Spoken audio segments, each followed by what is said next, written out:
y poder decodificar esa comunicación entre ambos, ¿sí? Entonces, tenemos que saber que los organizadores, ¿sí?, van a ser, como bien dijo la compañera, es algo que ordena, ¿sí?, a un otro. En este caso es algo que ordena, ese algo puede ser entendido como ese sujeto, ¿sí?, o ese entorno que va a ordenar a ese niño o a ese bebé. Bien, dentro de los organizadores, Mirta Schockler, una autora, estudia sí que hay 5 organizadores que son muy importantes y que se tienen que dar, ¿sí?, en este orden: vínculo de apego, exploración, equilibrio, comunicación y orden simbólico. ¿Sí? ¿Para qué? Para un fin. ¿Cuál va a ser el fin?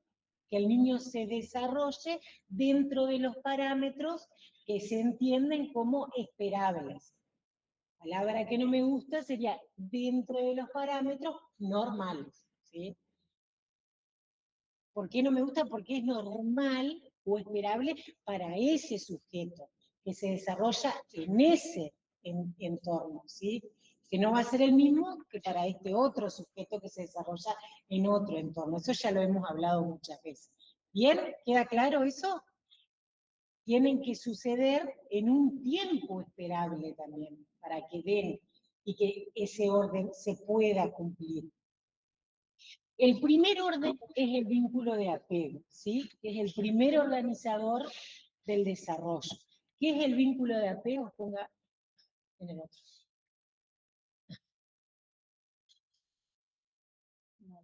En la fotito. Ah, me parece que está. Bien, el vínculo de apego es esta relación que se da desde un principio, ¿sí?, con la madre. Hay un feedback, algo que va, algo que viene, y nosotros estudiamos la clase pasada que cuando empezaba todo esto. No empezaba ahí cuando el niño nacía, ¿se acuerdan? Que hablamos de un tiempo simbólico que estaba desde antes. Bueno, desde antes que el niño nazca, desde el momento de la gestación, ¿sí?, cuando la mamá se entera que está embarazada, sabe, confirma que está embarazada, es cuando comienza el vínculo de apego. Y el vínculo de apego va a durar para toda la vida, ¿sí? Va a haber momentos, cuando el niño es pequeño o cuando uno es adulto y le pasa algo feo, ¿sí?, o algo hermoso, a la primera persona que se lo quiere contar casi siempre suele ser a esta figura que cumplió el rol de vínculo de apego, ¿sí?, que casi siempre es la madre. ¿Sí? En esto del feedback es lo que yo le decía. ¿Qué pasa? ¿Qué nos va a dar el niño y qué, o sea, qué va a dar en ese vínculo de apego? ¿Qué aporta? ¿Qué trae consigo el niño para que se forme ese vínculo de apego? Que si bien todavía no habla, no dice, mamá, tengo hambre, ¿sí? ¿Y qué va a aportar esa madre a ese vínculo de apego? Lo que aporta la mamá es lo que vimos en la clase pasada en todo lo que es guiada, ¿sí? ¿Se acuerdan que le daba sostén, le daba protección, le daba contención? Era la que mostraba el objeto. ¿Se acuerdan eso? Bien. Y este niño, un bebé recién nacido, ¿qué trae además del tono y el llanto que dijeron hoy?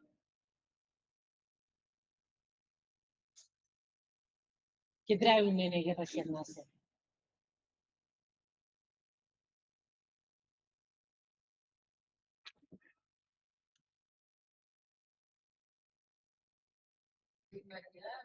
¿Cómo?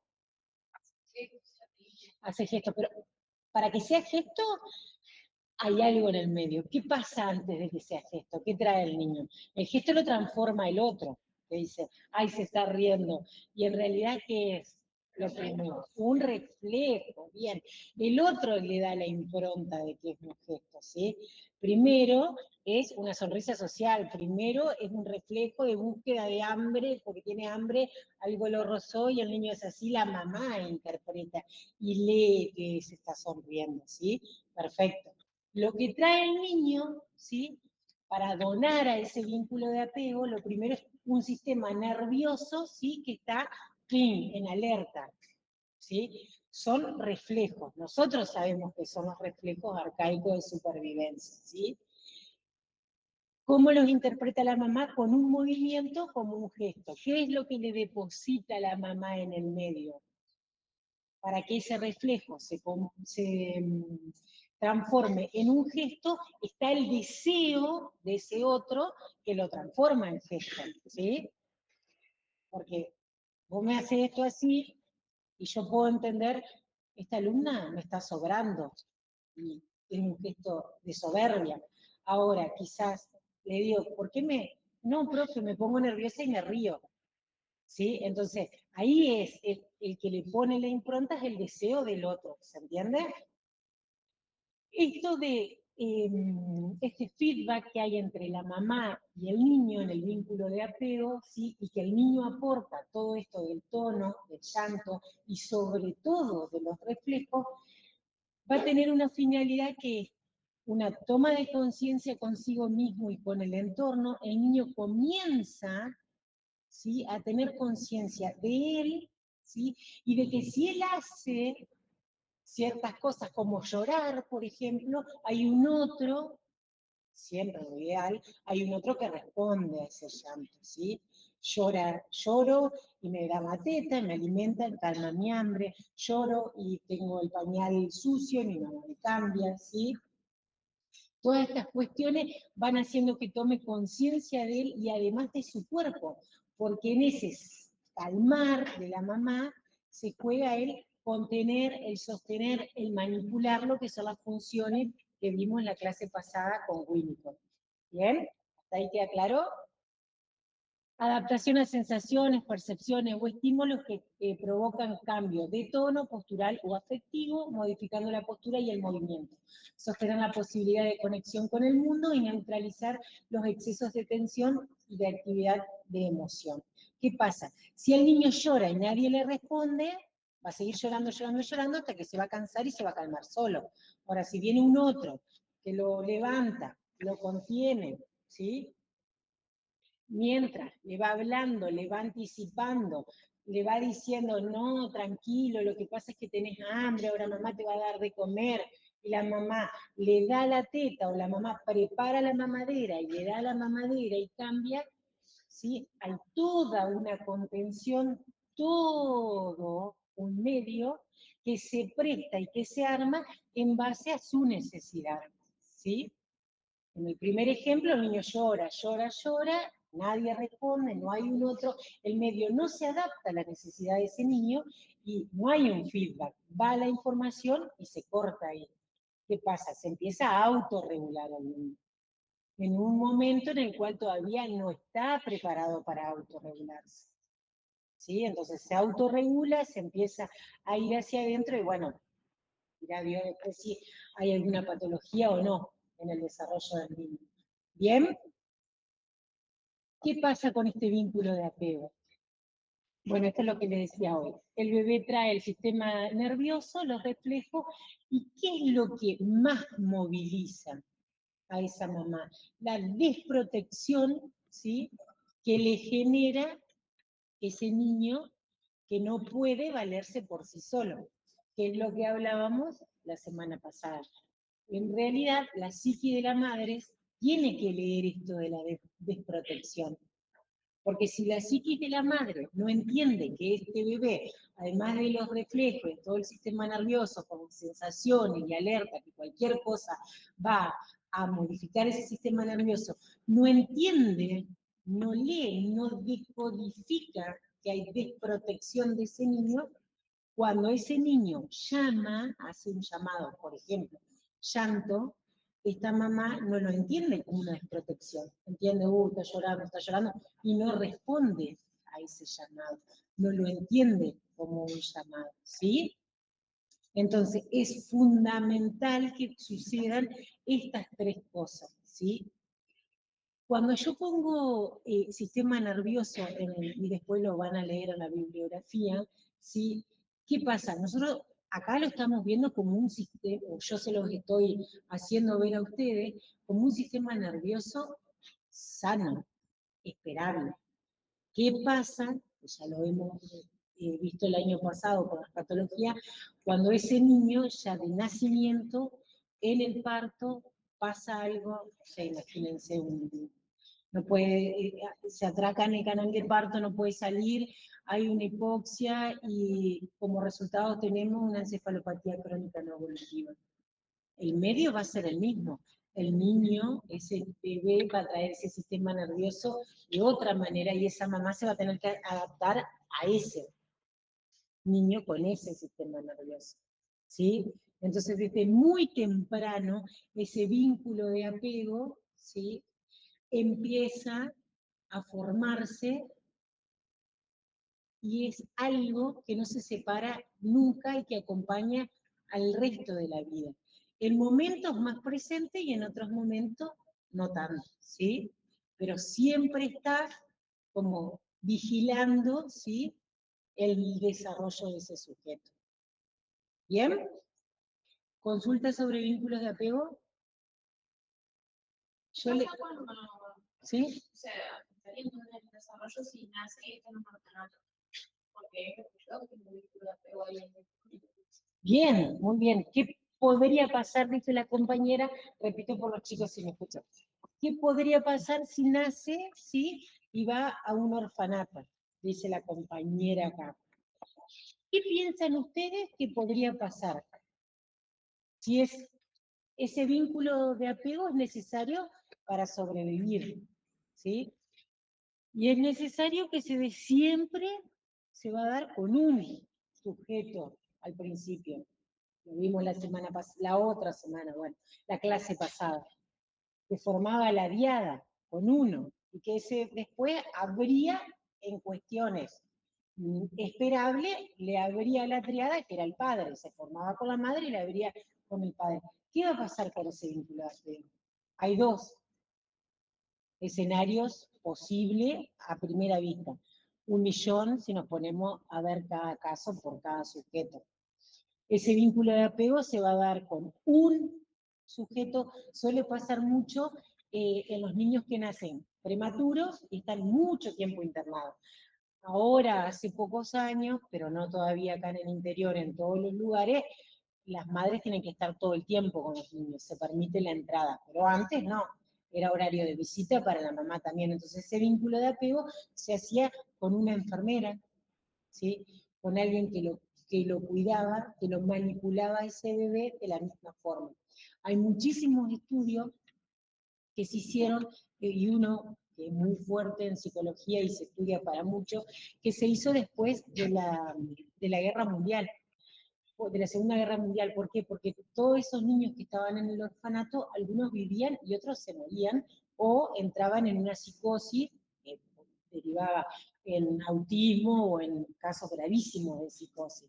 ¿Qué pasa? No pueden, ¿sí?, relacionarse y hacer ese vínculo de apego con nadie. Ya sea un vínculo de apego, hay muchos tipos de vínculos de apego, no corresponde a nosotros como kinesiólogos, pero eso hace que uno sea más ansioso, un vínculo de apego ansioso, ¿sí? Hay diferentes, pero dentro de la neurosis todo está bien, ¿sí? De hecho, todos acá tenemos alguna cosita que al otro le molesta, no sé, o es más inquieto, ¿sí? Eso hace a la personalidad. El tema es cuando no hay vínculo de apego sano o directamente no hay. ¿Se acuerdan que yo la otra clase les dije que lo que importa es que otro adulto te reconozca, por amor o por odio? Porque ustedes imagínense que una madre que tiene a su hijo después del parto y entra en una depresión postparto, no puede ni registrar a ese bebé, ¿sí? Necesita de que haya otro adulto que la acompañe a ella y que satisfaga las necesidades de ese bebé. Y el vínculo de apego se va a hacer con ese otro adulto, supongamos la abuela, ¿sí? En el orfanato pasa lo mismo. Ahí qué es lo que pasó en este estudio. Se dieron cuenta que un montón de niños morían. ¿Y morían por qué? Porque eran, como antes, una sala grande, por ahí han visto alguna imagen, muchas cunitas, una al lado del otro, y nadie los registraba, no había un otro que leyera, ¿sí?, lo que le estaba sucediendo a ese niño, o que acuda al llanto de ese niño. ¿sí? Se cambiaba así, a tal hora, cambiaban los pañales de todo, capaz que uno se había hecho caca, no sé, a las 8 de la mañana, y cambiaban a las 12 y otro a las 11:55. El de las 11:55 lee, a mí me escucharon mi llanto. El de las 8 lloró, lloró, lloró, lloró, y se tuvo que calmar solo, ¿sí? Tienen más probabilidades de que entre en algún tipo de psicosis, irse para otro lado, ¿sí? Eso es lo que sucede. Siempre se busca una figura de apego para sobrevivir.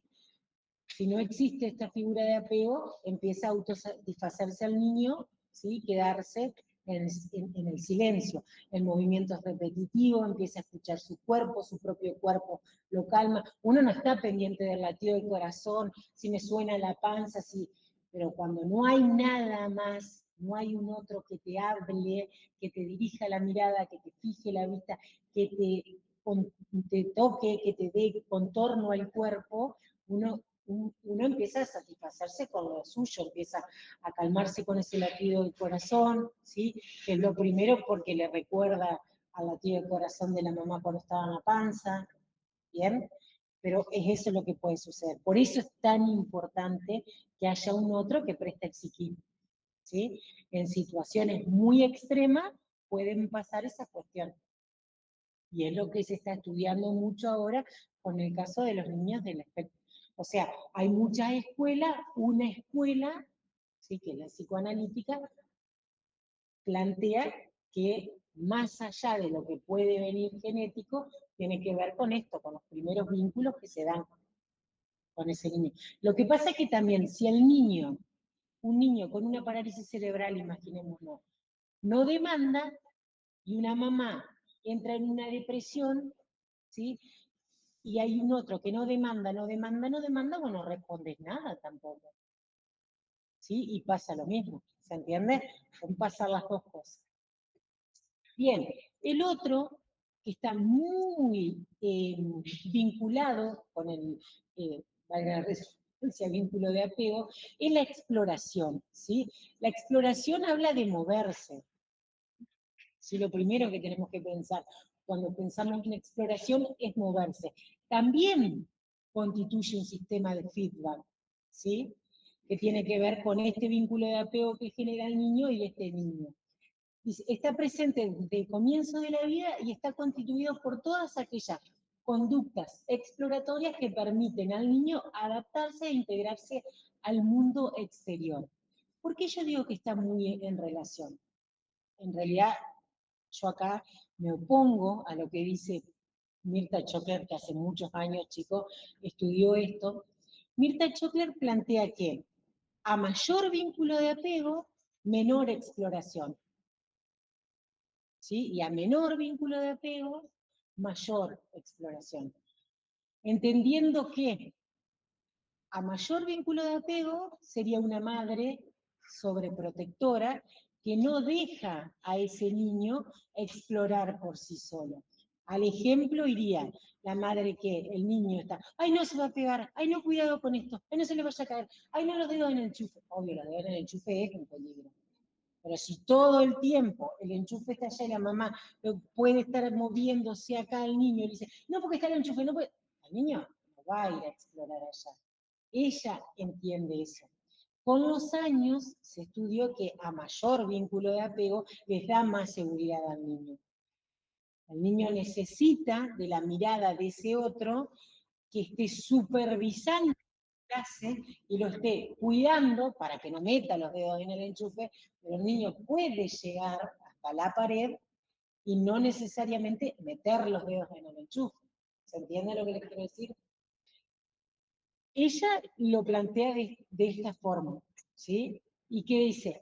A menor vínculo de apego, una madre que sea más desapegada o un vínculo de apego que no sea tan ansioso y tan protector, dejaría explorar más al niño, lo cual sometería a ese sujeto a que tenga más probabilidades de caerse, de lastimarse, de accidentarse, diríamos, ¿sí? Al correr de los años y con tantos estudios hechos en el medio con el psicoanálisis, No hay nada mejor que la exploración libre, que el niño esté en el piso y no esté en la sillita o en el... Lo que sí, que hay que brindarle seguridad. ¿Se entiende? Eso sí. Sí. Dice, ¿qué son las conductas exploratorias? No es solamente moverse hacia un lado, ¿sí?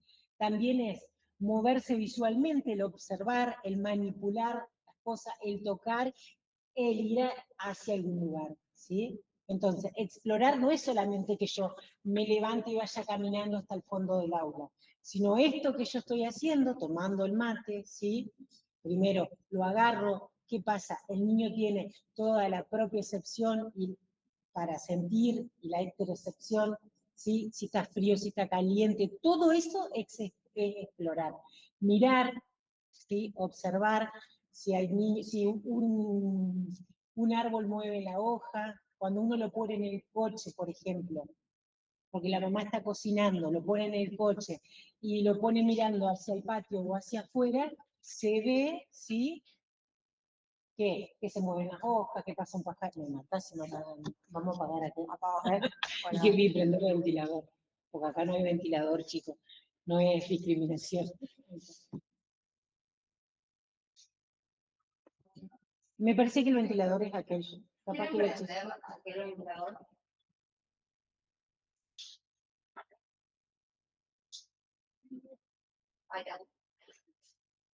Entonces, todo eso, todo ese conjunto de movimientos hacia la exploración. ¿Sí? Baja ahí, los dos factores son estos del tema de la madre, la curiosidad del niño y el interés y el desarrollo del control postural que se va a dar a medida que el neurodesarrollo avance. ¿Sí? Como tercer organizador es la comunicación. Y para la comunicación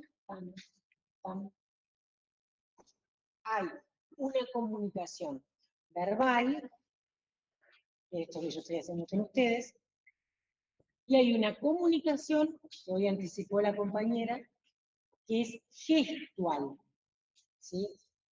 Y hay un hermoso concepto nuevo, que es el diálogo tónico.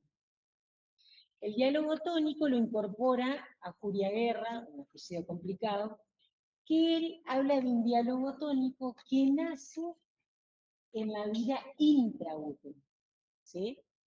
Y que se acompaña a lo largo de la vida. En ese diálogo tónico, ¿sí? Que nace en la vida intraútero, ¿qué es lo que sucede? Es el primer vestigio de vínculo de apego, porque es la primera vez que la madre siente moverse al bebé y ahí es cuando en realidad siente que hay algo dentro de ella. ¿Y por qué se da en esto de la comunicación, que pasaría a ser una comunicación tónica o gestual después? ¿Por qué es tónica? Porque el cambio del tono del bebé hace que la madre interprete un diálogo. Lo llevamos a un ejemplo. La mamá come algo dulce, que es re común, y el bebé se mueve, hace una patada, ¿sí? Y la mamá dice, ay, no seas tan inquieto, por ejemplo. O, ay, ahí se movió y viene toda la familia a ver si sienten la patada del bebé. Y así, se ríen las chicas porque habrán estado en alguna situación así.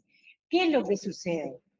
Nosotros sabemos que en realidad lo que sucede es que aumenta la glucosa y eso hace que haya un movimiento en el feto que haga que el, el feto haga un movimiento reflejo y como no tiene espacio, obvio, patea, se siente como una patada. Pero es la mamá la que le da ese significado de la patada. ¿Se entiende? Esto, cuando nace, también. El nene llora, aumenta el tono. ¿Cómo decodifica una mamá que es que tiene hambre, que se hizo caca, porque al principio no sabe, pero después uno está con una mamá, una semana que lo haya tenido al bebé, y que dice, no, no, no, no, tiene hambre, sin mirar el reloj, no sabe si pasaron 3 horas, 2 horas y media, dice, no, no, no, es que debe ser que se hizo caca, ay, le duele la panza, no, porque ella decodifica ese llanto, que solo ella, ¿por qué? Porque comenzó en la vida intraútero y, ¿sí?, habla de esto del diálogo tónico, de cómo el tono cambia y es interpretado y utilizado como un diálogo. ¿Por qué? Porque hay uno que comunica algo y otro que lo recibe y devuelve algo también. O debería. Porque si a esa mamá ya desde la panza no lee eso, la patada, no lee el movimiento, ¿sí?, no lee que ella se puso nerviosa y ella aumenta el tono y ese aumento del tono hace que el niño también aumente el tono, su tono muscular, ¿sí? No lo estamos viendo desde la fisiología, como lo vimos el año pasado, de hipotonía o hipertonía, ¿sí? Tiene que ver con el significado extra que se le da desde dónde, desde esta mirada integral que aporta el psicoanálisis. ¿Bien? En este diálogo tónico va a haber fluctuaciones y va a haber un otro que debe interpretar ese diálogo tónico, ¿sí? Yo les dije que hay un diálogo o una comunicación que es verbal y una comunicación que es gestual. Para que sea gestual tiene que haber un deseo puesto ahí. Las palabras, chicos, no caen de, este nene no habla, este nene no habla, este nene no habla, y un día va a empezar a hablar, ¿sí? No caen del cielo, sino que ese nene va a empezar a hablar porque hay un otro que lo registra y que le habla a ese nene, y que ese nene entiende que esto es mate y que acá yo si le digo que yo acá tengo leche, ustedes van a creer que tengo leche. Si le digo que tengo café, me van a creer, y si le digo que tengo agua, me van a creer. No ven, ¿sí?, lo que hay. Un bebé ni siquiera sabe que después lo irá a probar y va a entender que el sabor de lo que probó es café. Y después cuando vea un agua negra, va a pasar mucho tiempo para saber si es agua negra, porque está la témpera disuelta en agua negra, si es barro o tierra con agua negra, o si realmente es café. El nene va a ver agua negra, y si siempre le dijeron que es café, inmediatamente se va a prender café y lo va a tomar. Y capaz que no es café, ¿se entiende? Hasta que no conozca que una témpera, que la témpera se disuelva, hasta que no tenga esa exploración de poder manipular la tierra, mezclarla con agua, y que también hace un color negro, y que no necesariamente es café, tiene que haber muchas vivencias para eso. Pero si la mamá le da témpera disuelta, que no se lo va a dar, pero supongamos, o barro, tierra disuelta con agua, y le dice desde el momento cero que eso es café, el nene va a interpretar que eso es café. ¿Se entiende? Entonces, eso es comunicación verbal. La comunicación gestual está, primero, como el niño lo primero que aporta son los reflejos arcaicos, ¿sí? Primero que nada está dada porque, por la interpretación que hace la madre, por el deseo que tiene esa mamá. ¿Sí? ¿Se entiende?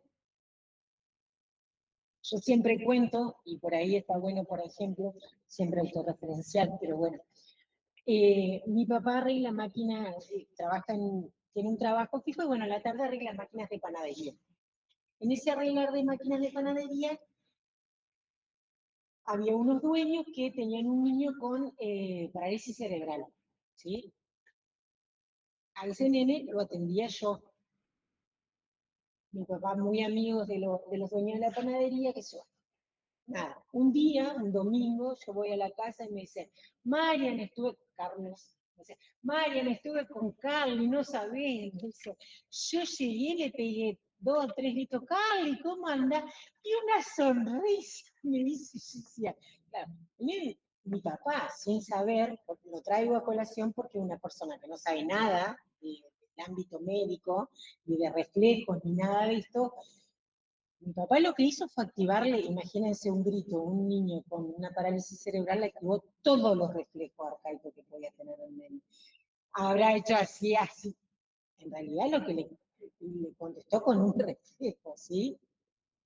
Mi papá, del deseo del inconsciente, porque ya lo hemos hablado, se sonrió, se puso recontento. Todo eso le dio él toda esa impronta. ¿Se entiende? Lo mismo pasa con las mamás, ¿sí?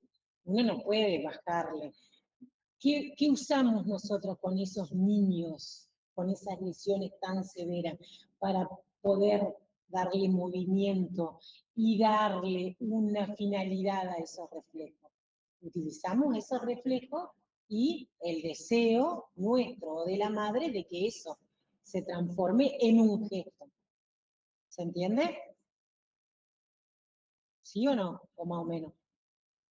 Lo mismo pasa si nosotros vamos a la verdulería o, no sé, a la verdulería, que hay más colores, más cosas, todo, y hay un niño con una parálisis cerebral que en ese momento, no sé, se escuchó un ruido, bla, bla, bla, y hace un movimiento de un reflejo, ¿sí? Y hace así, la mamá decodifica, señala, ay, le gusta la manzana, le encanta la manzana, le voy a llevar manzana. No, en realidad justo estaba ahí. No podemos hacer todo ese análisis a la madre, no, mirá, nosotros tenemos que tomar de eso, ¿sí? Dice, qué bueno, hay que sacarlo más, va a tener que hacer las compras con vos, llevarlo al supermercado, bla, bla. O sea, de eso es lo que nosotros nos vamos a fiar para que para poder avanzar y para que ese reflejo tenga un significado. Si no, lo estamos viendo como cuerpo solo. ¿Sí? Bien, entonces, comunicación hay dos tipos de comunicación, una verbal y otra gestual. La verbal viene mucho después, cuando el niño comienza a decir palabras, y un otro le repite, ay, dijo mamá, o ay, dijo papá. Y le dice papá, todos los hombres que se cruzan por delante, ¿sí? No sabe que está diciendo papá a su papá, ¿sí? A todos, la primera conexión que hace es esa. De un hombre así, papá, papá, papá, papá. Y hay un otro que me sonríe, ¿sí? Ay, dijo papá, ¿sí? Ahí empieza a jugar la comunicación verbal, ¿sí? Que también tiene un desarrollo y se tiene que dar en tiempo y en forma. ¿Bien? ¿Y el diálogo tónico sería uno aparte o sería como que después ser? No, el diálogo tónico es el primer diálogo que hay, empieza en la vida intraútera y después es como que si nosotros haríamos una evolución en el tiempo, lo primero es el diálogo tónico. Ese diálogo tónico, si es escuchado, ¿sí? Y es recibido por alguien que devuelve eso y en su deseo pasa al gestual y después al verbal. ¿Sí? Bien, con el equilibrio tenemos el equilibrio que ustedes recontra conocen, que es el equilibrio postural, ¿sí? Que se va a dar con el pasar también del neurodesarrollo de este niño a medida que se va desarrollando, ¿bien? Y que tiene que ver con el tono, con la postura, con lo vestibular, con la vista, todo esto ustedes ya lo conocen, y hay otro equilibrio, que quizás nunca se habían puesto a pensarlo, porque sí lo saben, que es el equilibrio tónico-emocional, ¿sí? Que es sostener conductas o emociones a pesar del medio, dando una respuesta emocional adecuada, ¿sí? Entonces, ¿qué pasa? Vamos al mismo ejemplo. El niño llora y la madre empieza, ay, estoy recansada, llora todo el día, me tiene re podrida, dice la madre, no sé cómo atenderlo, no sé cómo. Hay una respuesta, ese niño se va a poner más tenso, va a aumentar su tono, va a tratar, su equilibrio emocional va a entrar en un desequilibrio, porque la que le presta el psiquismo está desequilibrada porque no puede entender o decodificar lo que el niño le quiere comunicar. ¿Sí? Ahora, si el niño llora, mamá, el niño llora, llora, llora, la mamá lo toma, lo contiene, tranquilo, a ver, ¿qué es lo que pasa? ¿Te duele la panza? ¿Tenés hambre? Prueba con la teta, el nene no se prende. Mira el pañal no está sucio. Y dice, bueno, vamos a dar un baño para cambiar, para calmarnos, para bajar el estrés, o le pone una música linda que va a haber otro tipo de equilibrio, ¿sí? Emocional. Entonces, el equilibrio emocional está muy relacionado con el equilibrio emocional de esa figura del vínculo de apego, ¿sí? Esa primera figura va a ser la que va a prestar. ¿Qué va a permitir esto? Que desde el nacimiento el niño pueda elaborar sus emociones, que hoy en día esto está muy en auge, chicos, desde chicos, desde chicos. Desde que el niño es muy niño, se dice, cuando se enoja, se le dice al niño, pero estás enojado. Vos cuando estés enojado, no pegues a la pared, por ejemplo. Decí, mamá, estoy enojado y vamos a ver qué, y van a buscar una solución. Hoy en día, más hay toda una movida de que se dé educación emocional en las escuelas como materia, ¿sí? Hace unos años era impensable esto. Y si no hay un otro que puede poner en palabras esas emociones, el niño menos.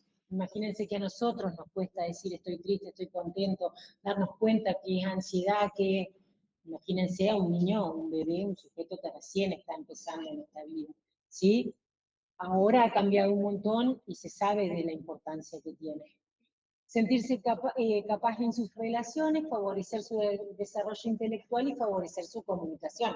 ¿Por qué? Porque si esa emoción está mediada por palabras, favorece la comunicación siempre. Si yo te veo que una cara y yo digo, estás enojado, no sé, no, no me jodan, no, porque estoy re enojada, no saben lo que me pasó, nadie me va a joder, ¿sí? Porque lo puedo poner en palabras. ¿Cómo? Que como sonó, pensé que era mensaje visceral, que es el que hemos resentido. Bueno, y el equilibrio postural es el que más han estudiado ustedes, por eso elegí esa imagen. Siguiente. Está enojado. No, el que te tengo que leer.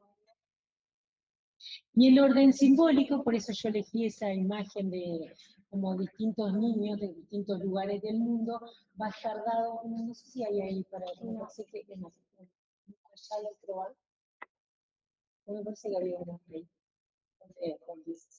No, no tiene nada. El orden simbólico va a estar dado por el lugar de nacimiento de ese niño. La importancia que tiene esa cultura para ese niño, que nosotros lo hablamos el año pasado también, cuando hablábamos de los sistemas, ¿sí? Que no va a ser lo mismo si nace en la Argentina, si nace en África, si nace, no sé, en China, van a haber distintas culturas que van a ser a cuestiones, ¿sí? De la crianza de ese niño y del desarrollo de ese niño. ¿Por qué? Porque si nosotros nos vamos no tan lejos,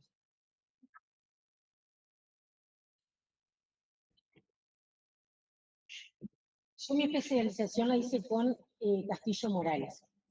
Él, para estudiar toda la técnica de Castillo Morales, y tuve la oportunidad de cuando él, como yo soy vieja, y cuando él todavía vivía. Él, para estudiar y para hacer toda su técnica, decide aislarse, ¿sí? Con una comunidad aborigen y ver cómo ellos criaban a sus niños, ¿sí? Desde el momento cero lo tenían, que hoy después de muchos años se trae, ¿cómo es que le dicen acá las guaguas? Le digo yo por esto, pero que se envuelven, que los tienen adelante. Fulano, gracias. Ellos de muy pequeños los ponen en los fulares, se los ponen atrás, y el equilibrio del niño, porque la madre se agacha en un arroyo a lavar la ropa. Si yo se lo haría a mi hijo sale despedido, porque nunca dice en la espalda, ¿se entiende? Ellos desde muy pequeños, como el niño, el tono del niño se adapta a esa mamá y a ese fular que está completamente contenido, ¿sí?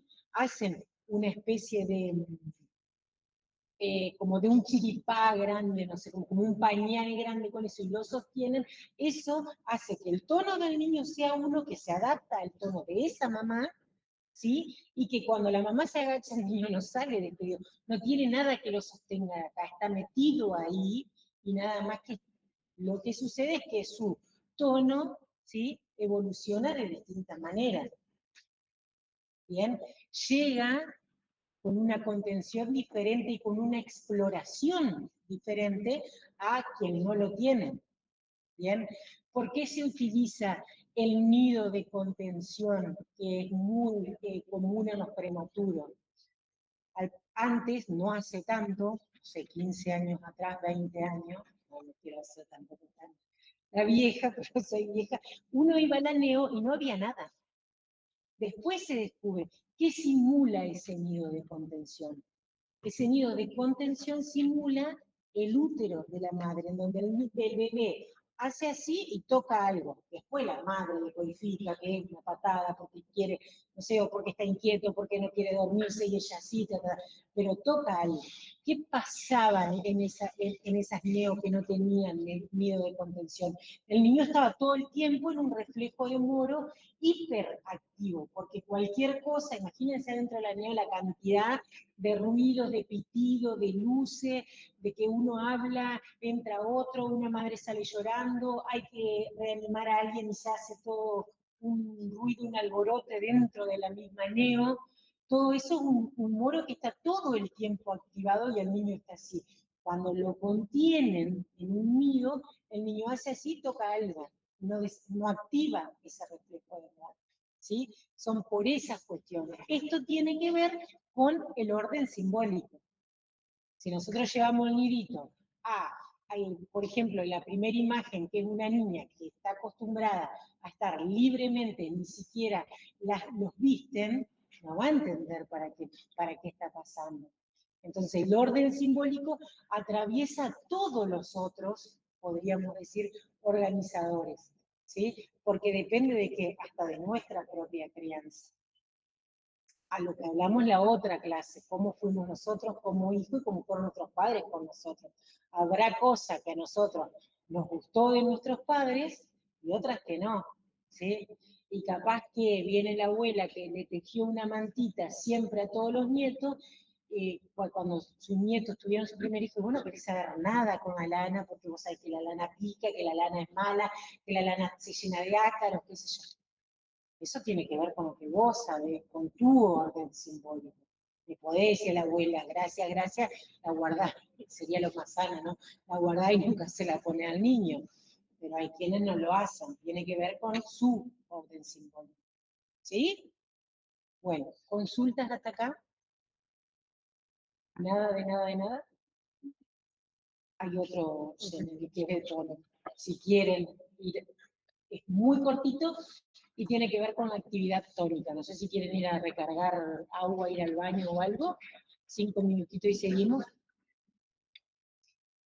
Capaz de darle a ese niño. Y él me aporta también lo de Montessori, que no sé si saben que es todo súper ultra minimalista, no hay cama, son esas casitas así como, no sé si saben lo que le es solamente como el borde de la casita, no es que es una casita, esa es la cama, está sobre el piso y todo eso. Todas esas son tendencias, ¿sí? Pueden estimular más, estimular menos a un niño o no. La realidad del color, después lo vamos a ver ya dentro de poco, la realidad del color es que el niño al principio ni siquiera distingue los colores, ¿sí? Ve todo en blanco y negro, lo primero son sombras nada más, y de hecho si hay que estimular visualmente a un niño que vaya a intervención temprana, se le pide a la mamá que busque juguetes, que es imposible, pero eso sería buenísimo que alguien lo empiece a realizar, pero una mamá que espera a un niño sano, porque ya lo hemos dicho muchas veces, ninguna mamá espera a un niño con discapacidad, no compra juguetes, un negro más allá de que sea una vaquita. Nadie, o muy pocas personas, le preparan una habitación en blanco y negro a un niño, ¿sí? A un bebé. Entonces, al principio, ¿sí? La visión del niño es desde muy cerca y solamente ve los colores o distingue lo blanco y negro y lo plateado, lo que brilla. ¿Bien? Imagínense una habitación que brille todo, está hiperestimulado, como que no afectaría al principio. Y si es solo, por eso yo decía, si es solo la habitación, no hay problema, porque después va a salir a la cocina y va, cuando empiece a ver colores, va a ver otros colores y va a distinguir y se va a estimular de otra forma. Si sería una casa en blanco y negro, nunca va a tener en la visión los colores, ¿sí? Solamente va a ver en blanco y negro. Que hay patologías del ojo, ¿sí? De la visión, que tienen que ver con eso, ¿sí? Que la mayoría de las veces son congénitas, el niño ya nace con eso. Pero si vos, lo que vos no estimulás, no hay marcha atrás, lo que no se estimula es las funciones, ¿sí? E hiperestimular está igual o peor de mal que no estimular. Yo eso siempre les digo a los padres de mis pacientes. No estimular es malísimo. Hiperestimular, que por ahí es lo que está pasando con ahora, de ahora y con todas estas modas, también no está bueno. ¿Sí? ¿Cómo? Y porque vos imagínate que un niño que vos lo estás hiperestimulando, le estás poniendo música, dándole color, ¿cómo baja, cómo vuelve a la calma ese niño? Ese niño va a tener un tono siempre alto y nos va a dar paso al siguiente tema, pero va a tener un tono que siempre va a estar hablando mal y pronto arriba, muy arriba, extremadamente arriba, ¿sí? En el que no se va a calmar con nadie, va a ser un apego ansioso, ¿sí? Y va a terminar ese niño con, puede llevarlo, chicos, esto no es tan 1 más 1 es 2, ¿sí? Es con toda la historia de cada sujeto, esto es bien claro, pero si nunca para, va a llevar a que de enseguida lo diagnostiquen como hiperactivo. Y no todo niño que se mueve es hiperactivo, ¿sí? Pero si vos nunca parás, siempre hiperestimulás, después no escuchar. Si siempre te hiperestimulan auditivamente, vamos a elegir un solo sentido. Auditivamente, vos siempre le pones música, después lo bajo, no lo va a escuchar, no lo va a poder ni siquiera recibir. Y si yo llego y no sé que en la casa todo el mundo habla alto, miren que en una casa donde habla uno alto, hablan la mayoría a los gritos, y ay, salí con la cabeza así que todos hablan a los gritos. ¿Por qué? Porque no perciben lo otro. Y yo llego a una casa que todos hablan a los gritos, esos son todos sordos, lo primero, sos sorda que me hablas así, o sea, no me grité. El otro entiende que, y te dice, no, este es mi tono de voz. Yo porque en tu caso deben de hablar todos, si comprenden lo que les quiero decir. Entonces, hiperestimular es igual de malo que no estimular. ¿Sí? Eso hay que tener, cuando uno trabaja con niños hay que tenerlo claro siempre. Hay que tener siempre un objetivo de la estimulación. ¿Por qué yo presento este objeto y para qué lo presento? Yo presento 200 objetos de millones de colores como hacen ahora, y el niño ve en blanco y negro, y no le presento uno que sea blanco y negro o plateado, no se va a interesar por ninguno. Y no es que no se va a interesar porque, no sé, dirían los padres, tiene algo, ¿qué es lo que le pasa? No es porque tiene un retraso madurativo. Después no le están presentando. Lo que pasa es que en el niño que viene con un desarrollo esperable, pasa, ¿sí? Pero el tema es cuando viene con alguna dificultad o con alguna patología, porque necesita eso en ese momento, para después poder usarlo como base para otra cosa, ¿sí? Pero es por eso. Bien, bueno, la actividad tónica. Ustedes han visto siempre tono desde el primer año y hasta el año pasado, desde la neurofisiología, ¿sí? Anatomía, estudiaron todos los nombres de los músculos, donde se insertaban, quién los inervaba, todo. ¿Qué es el tono? ¿O cómo evidenciar el tono? Bueno, me parece que en la anterior decía que qué es el tono, y si todos entienden lo mismo de tono muscular, nosotros utilizamos sí, la definición de Barraquer-Bordas, que dice que un estado de tensión permanente de los músculos de origen esencialmente reflejo, variable, cuya misión fundamental tiende al ajuste de las posturas locales y de la actividad general, y dentro del cual es posible distinguir de forma semiológica diferentes propiedades. Es cuando nosotros hablamos de que si está hipertónico o hipotónico, ¿sí? Cabe rescatar que de esta definición que el tono, si bien se expresa en los músculos, es una actividad regida por el sistema nervioso central. Por eso el músculo está inervado y depende de hecho, ¿sí?, qué tono vamos a tener. Porque si el sistema nervioso central está lesionado, vamos a tener hipertonía o hipotonía. ¿Bien? A mí, personalmente, y por esto siempre digo que en realidad el tono es un estado de semi-tensión permanente del músculo, porque cuando hay tensión ya está, ese sistema nervioso ya está activo para que haya tensión. ¿Se entiende? El Golgi y todo lo que ustedes estudiaron en biología, en fisiología, ya han dado, sí, órgano tendinoso, todo eso, ya han dado una información para que se tense ese músculo. ¿Bien? ¿Cómo se evidencia? Y acá dice, al hacer una movilización pasiva, por ejemplo, la extensión del brazo, se siente una resistencia dada por quién? Por el reflejo miotático. Todo esto es lo que ustedes ya saben de tono, ¿o no? ¿Cómo evalúan el tono? Hacen un estiramiento, lo pueden palpar o no. Pero, ¿qué es lo que sucede? ¿Qué es lo que sucede? En un niño, en un bebé, eso no se puede hacer, ¿sí? Vos sabés que, como está tan chiquito y yo estoy tan chiquita, vos apretás ahí, se amplía la cantidad de tono. Sí. Porque si no era imposible. Alguien se quiere hablar, digamos, de acá. Sí, no. Igual ya sí tengo que estar acá. Hay 3 escenas diferentes y vamos a buscar entre todos, ¿sí?, en un ejercicio, qué es lo que comparten estas 3 escenas. Que no las estamos viendo, pero a medida que yo las voy leyendo, quiero que ustedes se la puedan ir imaginando. Dice, ella sale a escena. Yo siento en la piel el roce de 700 miradas y un foco de luz. Me erizo. Se escucha el bolero de Ravel. Ella empieza a girar. Yo siento textura de madera bajo la planta de los pies, secuencias vertiginosas de telón, público, luces, telón. Frente a los ojos semicerrados, ella baila y baila. Yo siento los músculos en actividad, una suave ondulación en la columna, un fuerte sostén en los abdominales, cierta aceleración del pulso.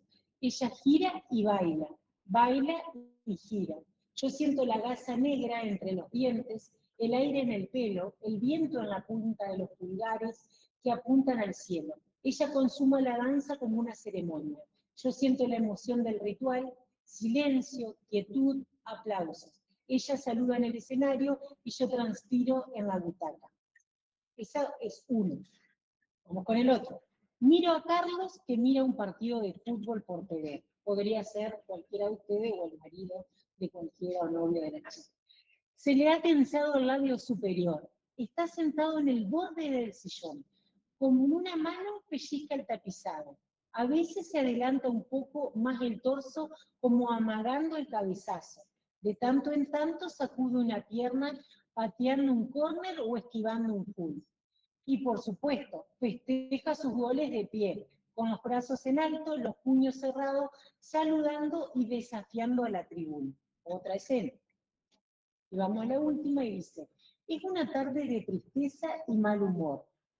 Los sueldos, la realidad era argentina, los sueldos bajos, los precios altos, los diarios llenos de noticias feas. Alguien contó de alguien que tiene una enfermedad incurable. Somos 4 desinflados en una mesa de café, blandos, aplastando las sillas, pesados, hasta que llega Norma casi corriendo, muerta de risa, con una anécdota tonta que solo ella puede contar con tanta gracia. Nos veo levantarnos, correr la silla, hacerle espacio, saludarla, reírnos con ganas y cambió el tono de la reunión. ¿Cuál es o qué es lo que une a estas 3 situaciones? El hilo que vincula a estas 3 situaciones. ¿Cómo? El cambio de las emociones, el cambio de tono. ¿Qué otra cosa?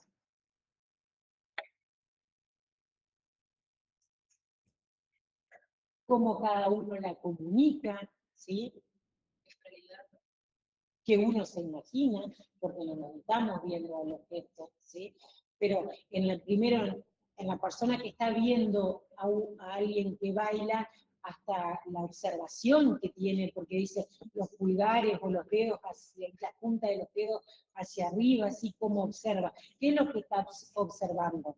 Todo el movimiento, pero observa no solamente lo muscular, el cuerpo de esa persona. En ninguna de las tres situaciones se observa solo el tono, porque yo podría decir, en esa mesa de amigos, que yo lo miro desde la neurofisiología, en esa mesa de amigos están todos hipotónicos por situaciones de la vida, ¿sí? No porque tengan una patología, sino por las vivencias. Pero no, el que escribe esto no dice todo, no dice solamente hipotónico, le pone todas las emociones a ese tono, vuelca en ese tono todas las emociones, que en realidad es lo que sucede, ¿o no? ¿Sí o no? Nosotros, ustedes, hasta ahora habían visto el tono solo y exclusivamente desde la neurofisiología. Era un estado de tensión o de semitensión permanente, ¿sí? Que en donde sucedía algo en el sistema nervioso, se podía cambiar o fluctuar este tono y podía ir a la hipertensión, ¿sí? O a la hipotensión. Bien, a la rigidez, patologías que cursan con rigidez, patologías que cursan con flacidez. Vimos el año pasado, mielomeningocele, vimos que iba a haber una hipotonía desde la lesión hacia abajo, o nos vimos que en síndrome de Down iba a haber hipotonía o flacidez, ¿se acuerdan? Siempre lo vimos de ahí, pero nunca vimos cómo las emociones afectaban en el tono, ¿sí? ¿Se entiende? Pues, ¿cómo es tu nombre? Camila, sí, vení Camila. Camila. Observen a Camila. ¿Sí? Yo veo mi amor, sí. ¿Cómo quedó? Siempre la profesora viene en la clase. ¿Qué pasó? Aparte que se puede vergüenza de estar acá adelante, ¿qué pasó? Yo, si no la conozco a Camila, puedo leer como profesional, ¿sí? Que he estudiado con la neurofisiología, ¿sí? Hasta puedo leer que ella, o suponer que ella es una niña que puede usar, ¿sí? Con algún tipo de autismo, porque no es una cosa de voz de cara. Pero se puede acomodar al cuerpo, ¿sí? Ahora, se hace Camila. Si yo la abrazo a él, que tengo una relación, que hoy es su cumpleaños, ¿sí? Para que todos sepan, ella no va a quedar así dura como quedó Camila. ¿Por qué? Porque me conoce, nos conocemos, ¿sí? Entonces, ¿qué pasa? El tono se tiene que adaptar a un otro, ¿sí? Yo siempre uso ese ejemplo, porque es lo más claro de lo que nosotros podemos observar, que a veces el tono no tiene alguna lesión, no tiene nombre y apellido, me encanta decir a mí, no tiene parálisis cerebral, meningocele, síndrome de Down, síndrome de Asperger, no sé, lo que ustedes quieran, ¿sí? Lo que tiene es que no conoce al otro y lo que devuelve es una emoción. Cuando ustedes van a rendir un examen, por más que nos recontra conozcamos, que ya me conocen del año pasado, me conocen de este año, están todos tensos, ¿sí? Algunos se ríen porque los nervios los hacen reír, ¿sí? Están nerviosos y se sonríen, otros tienen un miedo, le cambia completamente la cara, ¿sí? Ustedes en ese momento no lo distinguen, pero el que observa, que es en el caso de acá, que hay un ojo observador que relata estas tres historias, podemos ver las fluctuaciones o los diferentes tonos que puede tener una misma persona o diferentes personas ante diferentes situaciones, ¿sí? Y que son el telón, dice Wallo, del músculo. Las emociones son el telón, lo de atrás, lo que sería la fascia que tanto se estudia en osteopatía, son las emociones, ¿sí? ¿Qué pasa? Yo estudié hace mucho y nosotros no hablábamos de esto. Era como que si el tono estaba alto era porque pasaba algo. Si el tono estaba bajo era porque pasaba algo. Y en realidad en el medio hay muchos grises. Y en realidad, si nosotros nos ponemos a estudiar, los que estamos acá, no sé, cuando somos 40 personas, todos vamos a tener diferentes tonos, ¿sí? Y con el niño, un bebé recién nacido, ese tono, además de toda la información del sistema nervioso, tiene que ver con qué, se va a relacionar. Con todos estos organizadores que vimos antes y con la función de la diada y de la triada que vimos en otra clase, y cómo contienen. Porque si hay alguien que al alzar a ese bebé lo tiene todo desparramado, por decirlo de alguna manera, ese tono no se va a acomodar igual a que si esa mamá desde el principio le puso un nidito, porque no sé, porque sabe, porque le gustó, porque está de moda, porque es estético, o no sé qué. ¿Sí? Va a estar más contenido y va a ir llevando a que el tono esté en hipertonía, pero no es una hipertonía patológica, es una hipertonía fisiológica propia de ese sujeto, ¿se entiende? Por eso hay personas que son más rígidas y que vos las ves caminando, y como que caminan con una rigidez, una hipertonía fisiológica de esa persona, ¿sí? Si vos estás todo el día nervioso en tu casa porque tu mamá y tu papá se están peleando todo el día, ese niño ese tono y en cualquier momento explota el nene también, ¿sí? Y no tiene que ver con que haya una lesión en el sistema nervioso, sino tiene que ver con que hay un ambiente que favorece a que ese niño tenga ese tipo de tono. Y si yo estoy con un paciente que venía re bien, y ese día viene con el tono re elevado, y yo no sé qué pasa, es que le digo, mami, ¿pasó algo en la casa? Ay, lo que pasa es que antes de venir nos peleamos con el padre, porque tal. No es que el nene vino a la sesión con una hipertonía por algo, ¿sí? Vino con una hipertonía porque él percibió todo eso, su músculo se puso tenso y por eso está tenso. ¿Se entiende? ¿Eso se entiende, chicos? Bien, esto es lo fisiológico y si nosotros lo vemos, que esto ustedes ya lo han visto, el tono muscular, dice Wallon, el tono muscular no solo prepara y guía los movimientos, sino que al mismo tiempo y en virtud de la postura que suscita, expresa las fluctuaciones afectivas. Es el tejido del que están hechas las emociones, encontrándose implicada entonces no solo la motricidad, sino también la vida afectiva y conectiva del mundo. Por eso, cuando nosotros evaluamos a un sujeto, tenemos que tener en cuenta todo esto. El ejemplo que yo le di la primera vez de las maestras y de los del tercer corte epistemológico. Si no te alcanza el sueldo, si tenés que, no sé, un hijo estudiando afuera, si bla, bla, y por más que hagas 300 sesiones de kinesiología, una por día en el año, y no se te va a ir esa contractura y esa tensión, porque tiene que ver con las emociones, ¿sí? La mirada desde la psicomotricidad aporta todo lo que ustedes ya saben y que vienen estudiando desde el primer año, aporta al tono muscular que, dos cosas importantes, pasemos, nosotros vemos eso, que el bebé es la criatura de la tensión, ¿sí? El bebé va a estar fluctuando todo el tiempo entre hipertonía e hipotonía, ¿sí? ¿Qué pasa? El niño tiene hambre, porque tiene hambre llora, porque llora aumenta el tono y se llama hipertonía del llamado. No es patológico, es una hipertonía del llamado.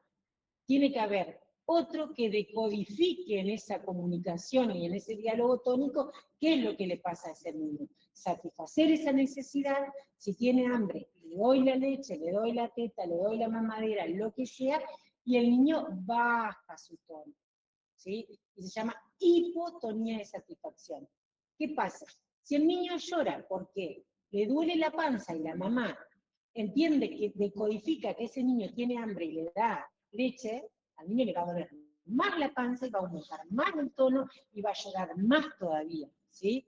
Entonces, no hay una decodificación, esa comunicación, no hubo un feedback adecuado, porque la respuesta no fue la que necesitaba el niño, y nunca llega a esta hipotonía de llamado.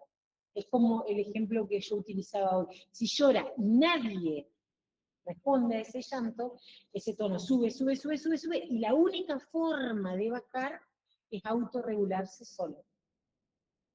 ¿Sí? Vieron que uno siempre tiene una manera de autorregularse. Hay gente adulta que duerme con el dedo en la boca. Y ha ido a miles de odontólogos y le dicen que el paladar y que bla, bla. Pero ¿qué pasa? Se autorregula con eso. Otra forma de autorregular a un bebé dándole un chupete, ¿sí? Porque succiona, succiona, succiona, se cansa, baja eso, la ansiedad que tiene y autorregula el tono, baja y vuelve a la hipotonía normal del llamado, ¿sí? Pero no sé, hay otros que para autorregularse comen, hay quienes para autorregularse, no sé, sin ir a ninguna sustancia tóxica que pueden autorregular o pensar uno que autorregulan. Pero son cuestiones que han ido atravesando a toda la vida, porque si ese niño lloraba y la mamá siempre pensaba que tenía hambre, siempre le daba comida. ¿Y qué es lo que te tranquiliza? La comida. Porque primero fue la mamadera, después fue la galletita, después fue, no sé, un sándwich, después una banana, después... Y siempre necesitas algo para autorregularte, comer para bajar un poco, ¿sí?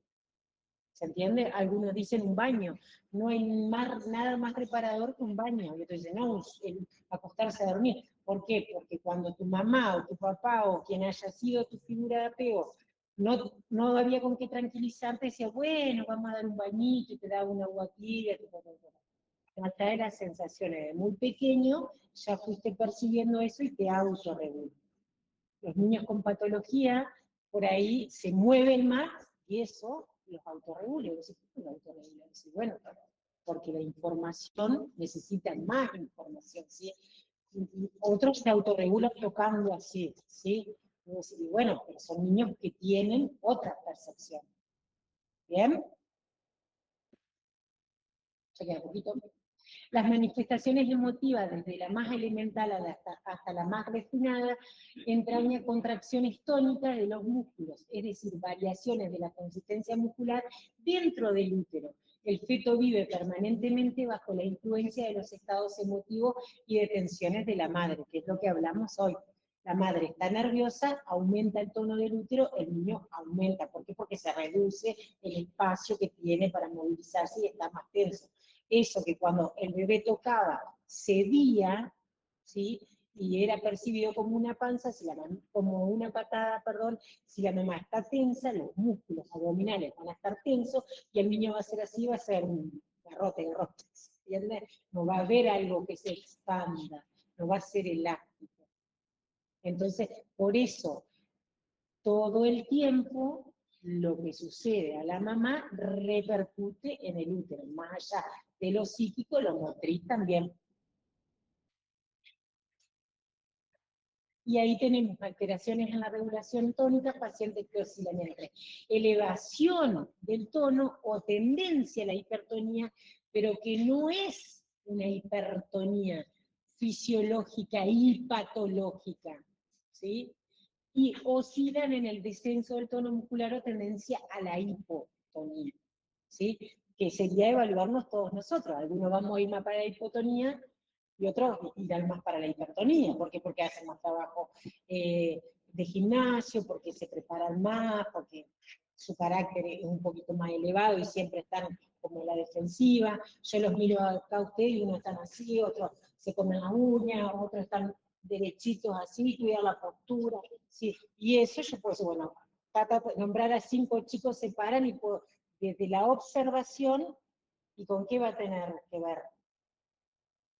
Con la historia de ustedes como sujetos, ¿sí? Eso es observar en psicomotricidad. No solamente el tono como algo fisiológico y patológico, sino el todo. Y ahí hay una imagen en donde una misma persona está oscilando entre la hipotonía y la hipertonía y no es patológico, ¿sí? Dice hipertonía versus hipotonía porque al caminar uno oscila todo el tiempo entre músculos que se tienen que activar y músculos que tienen que relajarse y otro hacer la sinergia para poder sostener ese músculo, ¿sí? Esa extremidad es rígida, tono muscular elevado, dificultad para moverse, y espasmos musculares. Del otro lado, donde dice hipotonía, dice miembros flácidos, tono muscular bajo, dificultad para ponerse de pie, inestabilidad. ¿Sí? Si yo veo esta imagen, me decía, hay un nene sin toda esa flechita. ¿Sí? Hay un nene que está caminando. o una nena, no sé qué, una nena, debe ser porque tiene esa nariz, ¿qué será? Un chique, no sabemos, es un chique. En realidad, si nosotros lo empezamos a observar desde la psicomotricidad, podemos, ¿sí?, deducir toda la flechita, o deberíamos poder. Bien, si ustedes solamente lo ven desde lo neurofisiológico, van a decir, profe, pero está caminando. Es una marcha, ¿o no? Ahora, esa marcha, ahora yo puedo decir, bueno, pero está caminando solo, se borró la madre que iba al lado, el padre con quien está en un parque, está en la arena, está en un piso mojado, está en un piso lleno de espinas, o sea, un montón de cosas, porque todo eso va a hacer a que modifique el tono. Lo que pasa es que nosotros solamente, la mayoría, hasta este momento, siempre vieron el tono como el estado de tensión. No había nada más que incluir. En realidad nosotros acá en psicomotricidad lo vemos desde el nacimiento hasta gerontopsicomotricidad, ¿no? Hasta la tercera edad. Pero ¿qué pasa? En el medio estamos todos, y en el medio todos tenemos tonos diferentes. Y no siempre hay patología en esos tonos, ¿sí? Eso es lo que tienen que llevarse. ¿Sí? Que el tono no es solamente ese músculo, que si el sistema nervioso manda bien o no manda bien la información a ese músculo, sino también las emociones incluyen. Y el ejemplo claro es cuando la abracé a la compañera, ¿sí? ¿Cómo se puso rígida? No tiene nada, no tiene una lesión en el sistema nervioso. Nunca esperó que la profe la abrace, porque ni siquiera nos conocemos de clases nada más. Y seguramente ella en su cabeza era la profe, la que me va a bochar, la que era la hincha que tenemos los lunes, todo eso hace que ella no se pueda adaptar. ¿Sí?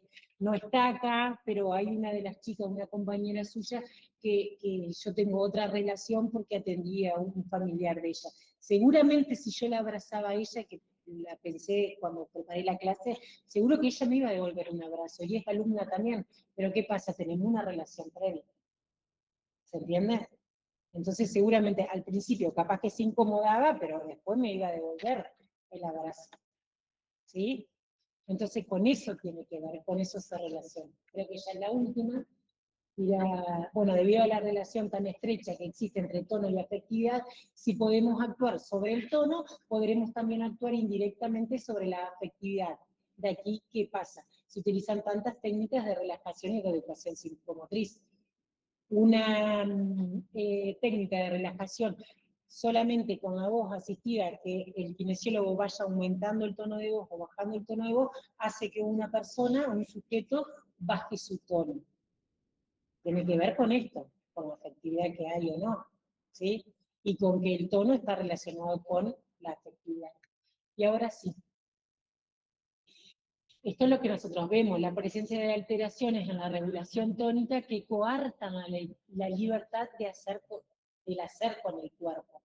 ¿Qué pasa? Un niño que no tiene ninguna patología está moviendo las maracas, ¿sí?, libremente, uno ve, y el otro, solo con la observación, quizás yo tengo un ojo clínico un poco más desarrollado que ustedes, pero ustedes ven que hay si no estaría en la silla de ruedas, podría ser un niño que no tenga ninguna patología, pero al verlo, en la forma del agarre, la sonrisa, lo tensa que tiene en la cara, ¿sí?, uno observa que es un músculo mucho más tenso. En ese caso sí hay una patología. ¿Se entiende? Pero si yo le saco la silla de ruedas, no sé si hay una patología, ¿no? Y digo que ese movimiento no es libre, está coartado por ese tono tan elevado que tiene. ¿Bien? Y acá en muchos casos, ahí está el caso que yo decía hoy, cada cuerpo y su funcionalidad nos remite a la historia particular y vincular del sujeto. Así las diversas resoluciones tónicas estarían ligadas a los tempranos registros corporales. Entonces, yo no sé si no se ampliaba también. En la primera foto, no sé cómo es la historia, ¿no? Bien, si el en la primera imagen, perdón, en la primera imagen uno ve un bebé que está súper contenido, ¿sí? Y que además su tono demuestra, ¿sí?, que está disfrutando de ese paseo o de esa siesta que está dando, no sé, con una persona que realmente debe conocer, suponemos que es la madre, capaz que una tía, una amiga de la mamá, no sé. El segundo, una felicidad total, sí, hasta una cara de pícaro, sucio, lo han dejado tocar la comida, ¿sí? Jugar con la comida, observar, manipular todo lo que tiene que ver con lo que vimos como un organizador, que era la exploración, está volcada en esa imagen. Y en la tercera, cómo se relaciona esto del otro. La niña demanda algo, ¿sí? No sabemos qué, pero la llama a esa mamá. Esa mamá está con el celular. Al principio la llama como para decirle algo, vemos que no tiene una cara de felicidad, como que podríamos decir hasta de preocupación por algo. La toca a la madre, le falta hacerle así, listo. En la segunda ya llora porque la madre empieza a llorar, ya su tono cambió, subió para estar a la par de la madre, está en flexión, el brazo que observamos que el que está delante está más rígido, como ya para tironearle la remera, y en la tercera está devastada porque la madre sigue en la misma actitud, ¿sí? De que ella está con el celular y la nena nadie la registra, ¿sí? Entonces son todos los casos que pueden pasar. Y si nadie la registra durante mucho tiempo, ¿qué puede pasar con esa niña? ¿Sí? Bueno, chicos, este video lo dejo para que ustedes lo vean. Es el primer video que subimos sobre psicomotricidad, cómo se trabajan en las salas de psicomotricidad, que se trabaja con el tono. Obsérvenlo. Y yo les voy a subir una actividad para el aula virtual que tiene que ver con todo esto que vimos. ¿Sí? Bueno, que tengan buen día. Tienen un rato todavía hasta las 11 para descansar.